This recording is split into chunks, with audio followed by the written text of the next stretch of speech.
여기는 독일 명문대 홈볼트 대학교 강의실. 한국이 유럽을 추월했다고 독일 학생 마르쿠스가 비웃으며 이야기를 이어갔습니다. 유럽이 아시아의 그 작은 나라에게 밀린다고요, 교수님? 그건 말도 안 됩니다. 프랑스에서 유학 온 소피아도 덧붙여서 말했습니다. 그건 불가능합니다. 한국은 유럽을 따라올 수 없어요. 그러자 드미트리 교수는 미소를 지으며 차분하지만 강한 목소리로 이야기했습니다. 불가능하다고요? 그럼 이건 어떻게 설명할 겁니까? 그 순간 강의실이 조용해지고 무거운 긴장감이 감돌았습니다. 그럼에도 교수님의 표정은 전혀 변하지 않았고 오히려 그의 입가에는 옅은 미소가 번지고 있었습니다. 시작하기에 앞서 1초 만에 누를 수 있는 좋아요와 구독 버튼을 꼭 눌러주시면 영상 제작에 아주 큰 힘이 됩니다. 그럼 바로 사연 시작하겠습니다. 저는 베를린 홈볼트 대학의 경제학 교수입니다. 오늘 제가 들려드릴 이야기는 유럽의 자만심이 무너지는 순간에 관한 것입니다. 평소와 다름없는 강의실이었습니다. 창밖으로 베를린의 가을 하늘이 보이는 강단에 서서 학생들을 바라보았죠. 독일의 엘리트들이 모인 이곳에서 저는 도발적인 질문을 던졌습니다. 여러분, 한국이 이제 유럽을 추월했다고 믿습니까? 예상대로 강의실이 술렁였습니다. 마르쿠스가 제일 먼저 손을 들었죠. 교수님, 한국은 작은 나라에 불과합니다. 어떻게 우리를 추월할 수 있겠습니까? 소피아도 바로 거들었습니다. 전혀 가능하지 않아요. 우리에겐 고급 기술과 수백 년의 전통이 있잖아요. 학생들 사이에서 웃음소리가 터져나왔습니다. 이런 반응을 예상하고 있었습니다. 제 노트북을 열어 프로젝터를 켰죠. 스크린에 하나의 그래프가 나타났습니다. 그럼 이건 어떻게 설명할 건가요? 강의실이 순식간에 조용해졌습니다. 스크린에는 한국의 GDP 성장률과 유럽 주요국의 성장률이 대비되어 있었죠. 강의실이 순식간에 조용해졌습니다. 소피아의 얼굴이 굳어졌고 마르쿠스는 자리에서 몸을 앞으로 기울였죠. 그래프는 명확했습니다. 한국의 성장세는 가파르게 상승하고 있었지만 유럽은 제자리 걸음이었습니다. 보시다시피 한국은 어떤 장애물도 넘어섰습니다. 저는 천천히 걸으며 말을 이었습니다. 1960년대만 해도 아프리카의 채빈국과 비슷한 수준이었던 나라가 이제는 세계 10위권 경제 대국이 됐죠. 한 학생이 손을 들었습니다. 하지만 교수님, 그건 단순히 수치상의 성장 아닌가요? 실제 삶의 질은 어떻습니까? 미소를 지으며 다음 슬라이드를 보여줬습니다. OECD 삶의 질 지수, 첨단 기술 보급률, 교육 수준 등 다양한 지표들이 화면에 나타났습니다. 학생들의 눈이 점점 커져갔습니다. 놀랍지 않나요? 한국은 이제 단순한 제조업 강국이 아닙니다. 디지털 전환, 친환경 기술, 문화 콘텐츠까지 미래 산업의 모든 분야에서 선도적 위치를 차지하고 있죠. 마르쿠스가 다시 반박했습니다. 그래도 우리에겐 수백 년의 기술력과 전통이 있지 않습니까? 그렇습니까? 저는 반문했습니다. 그럼 왜 우리 독일의 자동차 회사들은 전기차 전환에서 한국 기업들에게 뒤처지고 있을까요? 왜 우리의 젊은이들은 한국의 문화 콘텐츠에 열광하고 있을까요? 강의실 뒤쪽에서 한 학생이 중얼거렸습니다. 우리 동생도 K-팝을 좋아하더라고요. 바로 그겁니다. 저는 고개를 끄덕였습니다. 한국은 이미 우리의 일상 속으로 깊숙이 들어와 있습니다. 하지만 우리는 여전히 그들을 과소평가하고 있죠. 이제 학생들의 표정이 진지해지기 시작했습니다. 더 이상 비웃음이나 조롱은 없었습니다. 대신 걱정스러운 눈빛들이 보였죠. 여러분, 이제부터 제가 보여드릴 것은 한국이 어떻게 이런 성과를 이룰 수 있었는지에 대한 이야기입니다. 그리고 우리 유럽이 왜 그들에게 배워야 하는지에 대한 설명이죠. 슬라이드를 넘기며 말을 이었습니다. 우리가 편안히 쉬고 있는 동안 한국은 쉼없이 달려왔습니다. 그들에겐 우리와는 다른 무언가가 있었던 겁니다. 저는 스크린에 1997년의 한 장면을 띄웠습니다. 긴 줄을 서서 자신의 금반지를 내놓는 시민들의 모습이었죠. 1997년 한국은 심각한 외환위기를 맞았습니다. IMF 구제금융을 받아야 했죠. 소피아가 고개를 갸웃했습니다. 그게 왜 중요한가요? 많은 나라들이 경제위기를 겪었잖아요. 차이점은 대응 방식입니다. 저는 다음 영상을 보여줬습니다. 보세요. 시민들이 자발적으로 금을 모으기 시작했습니다. 결혼반지, 돌반지까지. 무려 227톤의 금이 모였죠. 마르쿠스가 눈을 크게 떴습니다. 잠시만요. 시민들이 자발적으로 금을 냈다고요? 그렇습니다. 저는 고개를 끄덕였습니다. 3살 아이부터 90세 노인까지 전 국민이 참여했습니다.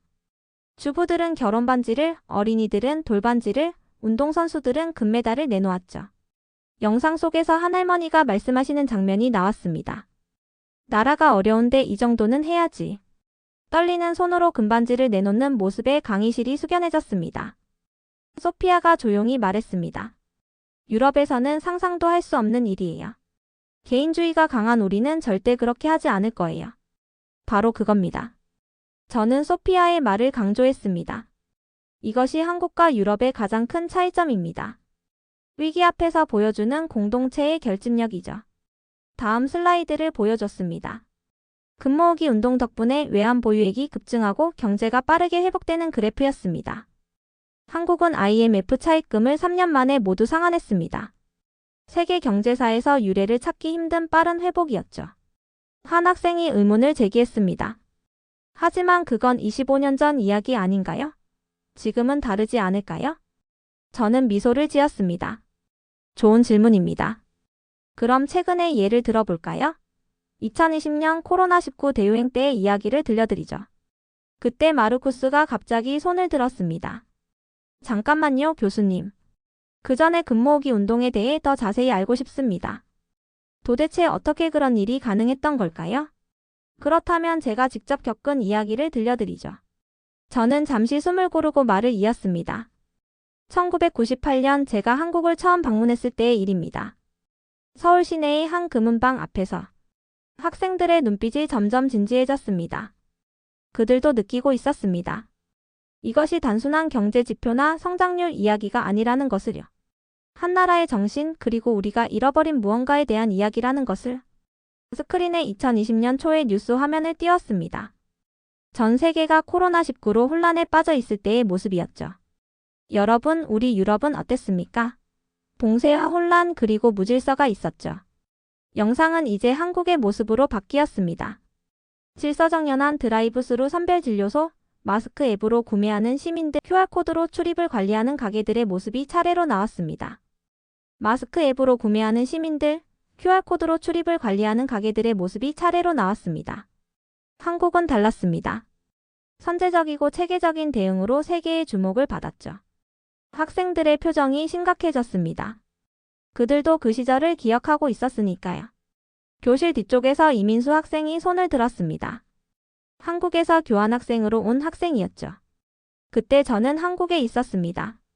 마스크 앱으로 마스크를 살 수 있었고 확진자 동선도 실시간으로 확인할 수 있었죠. 소피아가 고개를 저었습니다. 그건 불가능해요. 개인정보 보호는 어떻게 된 거죠? 우리 유럽에서는 상상도 할 수 없는 일이에요. 바로 그 생각입니다. 저는 소피아의 말을 지적했습니다.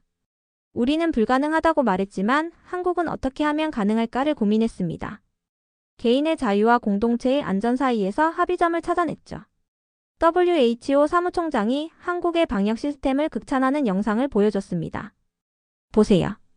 전 세계가 한국의 방역 모델을 배우려 했습니다. K방역이라는 말까지 생겼죠. 마르쿠스가 의문을 제기했습니다. 하지만 그건 정부의 강압적인 통제 때문 아닌가요? 전혀 다릅니다. 저는 단호하게 말했습니다. 한국의 대응이 성공할 수 있었던 건 시민들의 자발적인 협조 덕분이었어요. 정부와 시민이 서로 신뢰하고 협력했기 때문에 가능했던 겁니다. 다음 슬라이드를 보여줬습니다. 마스크를 쓰고 거리 두기를 실천하는 시민들, 자영업자들이 자발적으로 가게 문을 닫는 모습, 의료진을 위해 간식을 보내는 시민들의 모습이 이어졌습니다. 이게 바로 진정한 시민의식입니다. 강제나 벌금이 아닌 자발적인 참여로 이뤄낸 성과죠. 학생들의 표정이 점점 복잡해져 갔습니다. 특히 인상적인 장면이 나왔습니다. 확진자가 다녀간 식당에 자발적으로 문을 닫았다는 안내문을 붙이고 방역을 마친 후 다시 문을 여는 가게의 모습이었죠. 우리라면 어땠을까요? 저는 학생들에게 물었습니다. 확진자 동선이 공개되면 비난이 쏟아졌을 겁니다. 하지만 한국에서는 확진자를 돕고 격려했죠. 이런 성숙한 시민의식이 한국의 힘입니다. 이제 강의실은 완전히 조용해졌습니다. 더 이상 비웃음이나 의심의 눈초리는 없었습니다. 대신 깊은 생각에 잠긴 표정들이 보였죠. 여러분, 이것이 바로 우리가 주목해야 할 점입니다. 위기 앞에서 보여주는 성숙한 시민의식, 정부와 시민의 협력, 그리고 빠른 혁신. 이런 것들이 한국을 특별하게 만드는 이유입니다. 저는 이제 한국의 물류 시스템 영상을 보여줬습니다. 새벽 배송 물류 창고의 로봇들이 쉴 새 없이 움직이고 직원들이 신속하게 상품을 분류하는 모습이었죠. 여러분, 이게 바로 한국의 현재입니다. 밤 11시에 주문하면 다음날 새벽에 물건을 받아볼 수 있죠. 학생들의 눈이 휘둥그레졌습니다. 마르쿠스가 의심스러운 눈초리로 물었습니다. 그게 가능한가요? 독일에서는 아마존 프라임으로 이틀 배송도 어려운데 가능할 뿐만 아니라 이미 일상이 됐습니다. 저는 다음 슬라이드를 보여줬습니다. 한국의 이커머스 기업 쿠팡은 전국 물류망을 구축했습니다. 새벽 배송은 이제 기본이 됐죠. 소피아가 손을 들었습니다. 하지만 그건 수도권에서만 가능한 거 아닌가요? 아닙니다. 전국 어디서나 가능합니다. 제 대답에 학생들이 술렁였습니다. 더 놀라운 건 5G 보급률입니다. 한국은 이미 95%를 달성했죠. 반면 유럽은 아직 45%에 머물러 있습니다. 일본에서 온 교환학생 다나카가 질문했습니다. 한국이 그렇게 빨리 결정을 내린다고요? 어떻게 그게 가능한 거죠? 좋은 질문입니다. 저는 잠시 멈췄다가 말을 이었습니다. 한국은 결단력이 있습니다. 한번 결정하면 빠르게 실행에 옮기죠. 5G 인프라 구축도 다른 나라들이 망설이는 동안 과감하게 추진했습니다. 스크린에는 이제 6G 연구소의 모습이 나왔습니다. 더 놀라운 건 한국은 이미 6G 개발에 착수했다는 겁니다. 우리가 5G를 논의할 때 그들은 이미 다음 단계를 준비하고 있었죠. 강의실 전체가 술렁였습니다. 마르쿠스는 노트북을 열어 뭔가를 검색하기 시작했고 소피아는 고개를 절레절레 저었습니다. 여러분, 이게 바로 초격차입니다. 저는 강조했습니다. 단순히 앞서가는 게 아니라 따라잡을 수 없는 격차를 만드는 거죠. 이커머스, 5G, 6G. 이 모든 분야에서 한국은 우리와의 격차를 벌리고 있습니다. 다나카가 다시 물었습니다. 그럼 일본은요? 우리도 기술 강국이라고 하는데. 좋은 지적입니다. 저는 새로운 그래프를 보여줬습니다. 1990년대만 해도 일본이 압도적이었죠. 하지만 보세요. 지금은 어떻습니까? 스마트폰, 전기차, 배터리. 모든 분야에서 한국이 앞서가고 있습니다. 학생들은 이제 자신들의 스마트폰을 꺼내 제조사를 확인하기 시작했습니다. 삼성, LG. 그들의 손안에 이미 한국의 기술이 들어 있었죠. 더 중요한 건 앞으로입니다. 저는 마지막 슬라이드를 보여줬습니다. 6G 양자 컴퓨터 우주산업. 한국은 이미 다음 세대의 기술을 준비하고 있습니다. 그리고 그들의 속도라면 우리가 생각하는 것보다 훨씬 빨리 그 목표에 도달할 겁니다. 저는 서울의 야경을 보여줬습니다. 늦은 밤까지 빛나는 학원가의 불빛들이 마치 별처럼 반짝이고 있었죠. 여러분, 이 불빛들의 정체가 무엇인지 아십니까? 마르쿠스가 추측했습니다. 술집이나 유흥가 아닌가요? 아닙니다. 저는 고개를 저었습니다. 이것은 학원들의 불빛입니다. 자정이 넘어도 공부하는 학생들이 있는 거죠. 소피아가 충격받은 표정으로 물었습니다. 그렇게 늦게까지요? 그건 학대 아닌가요? 흥미로운 관점입니다. 저는 새로운 슬라이드를 보여줬습니다. 하지만 이런 교육열이 한국을 변화시켰습니다. OECD 학업 성취도 평가에서 항상 최상위권이죠. 대학 진학률은 세계 최고 수준입니다. 다음 영상은 한국의 고등학교 수업 장면이었습니다. 학생들이 태블릿으로 수업을 듣고 3D 프린터로 실습을 하고 AI 프로그래밍을 배우는 모습이었죠. 한국의 교육은 단순한 암기가 아닙니다. 도전과 혁신을 배우죠. 이런 학생들이 바로 미래의 혁신가들이 되는 겁니다. 소피아가 다시 질문했습니다. 그런 교육이 학생들에게 어떤 영향을 미쳤나요? 가장 큰 영향은 사회적 이동성입니다. 저는 새로운 통계 자료를 보여줬습니다. 한국에서는 가난한 집 자녀도 의사나 판사가 될 수 있습니다. 실제로 많은 전문직 종사자들이 서민층 출신이죠. 마르쿠스가 고개를 저었습니다. 독일에서는 의대생 80%가 의사 집안 자녀입니다. 계층 이동이 그렇게 쉽지 않죠. 바로 그겁니다. 저는 고개를 끄덕였습니다. 한국의 교육은 계층 이동의 사다리 역할을 합니다. 누구나 노력하면 성공할 수 있다는 믿음이 있죠. 영상은 이제 새벽 일찍 도서관으로 향하는 학생들의 모습을 보여줬습니다. 이들이 바로 한국의 미래입니다. 이런 학생들이 삼성, 현대, 네이버 같은 기업들을 이끌어가는 거죠. 다나카가 깊은 생각에 잠긴 듯 말했습니다. 일본도 교육열이 높다고 하는데 왜 이런 차이가 날까요? 차이는 혁신에 대한 태도입니다. 저는 설명했습니다. 한국의 학생들은 새로운 것을 배우는데 거부감이 없습니다. 메타버스, AI, 블록체인. 새로운 기술을 받아들이는 속도가 매우 빠르죠. 강의실 안에는 무거운 침묵이 흘렀습니다. 학생들은 자신들의 교육 경험을 되돌아보는 듯했죠. 편안하고 여유로웠지만 어쩌면 도전 정신이 부족했던 그들의 학창 시절을. 여러분, 이것이 바로 한국이 우리를 추월한 진짜 이유입니다. 저는 마무리 말을 이었습니다. 단순한 기술의 차이가 아닙니다. 교육을 통한 인재 양성, 그리고 그들의 도전 정신. 이것이 한국을 변화시킨 원동력입니다. 창가로 걸어가 잠시 밖을 내다보았습니다. 베를린의 고풍스러운 거리가 보였죠. 여러분, 우리는 오랫동안 이 전통과 안정성을 자랑스러워해왔습니다. 하지만 이제는 그것이 우리의 발목을 잡고 있습니다. 강의실로 돌아와 마지막 슬라이드를 띄웠습니다. 한국의 성공은 우연이 아닙니다. 위기 대응력, 혁신 정신, 교육 시스템. 이 모든 것이 합쳐진 결과입니다. 학생들의 표정이 처음과는 완전히 달라져 있었습니다. 처음에 비웃음은 온데간데 없고 이제는 진지함과 경외심이 역력했죠. 기억하십니까? 수업 시작할 때 여러분이 보여준 반응을요. 저는 천천히 말을 이어갔습니다. 한국이 유럽을 추월했다는 말에 모두가 웃었죠. 하지만 지금은 어떻습니까? 마르쿠스가 손을 들었습니다. 교수님, 저희가 너무 오만했던 것 같습니다. 우리는 변화해야 할까요? 그렇습니다. 저는 고개를 끄덕였습니다. 한국의 초격차는 이제 거스를 수 없는 흐름이 됐습니다. 우리가 변하지 않으면 그 격차는 더욱 벌어질 겁니다. 소피아도 생각에 잠긴 듯 말했습니다. 교수님, 유럽의 전통과 한국의 혁신. 이 둘을 조화시킬 수는 없을까요? 바로 그겁니다.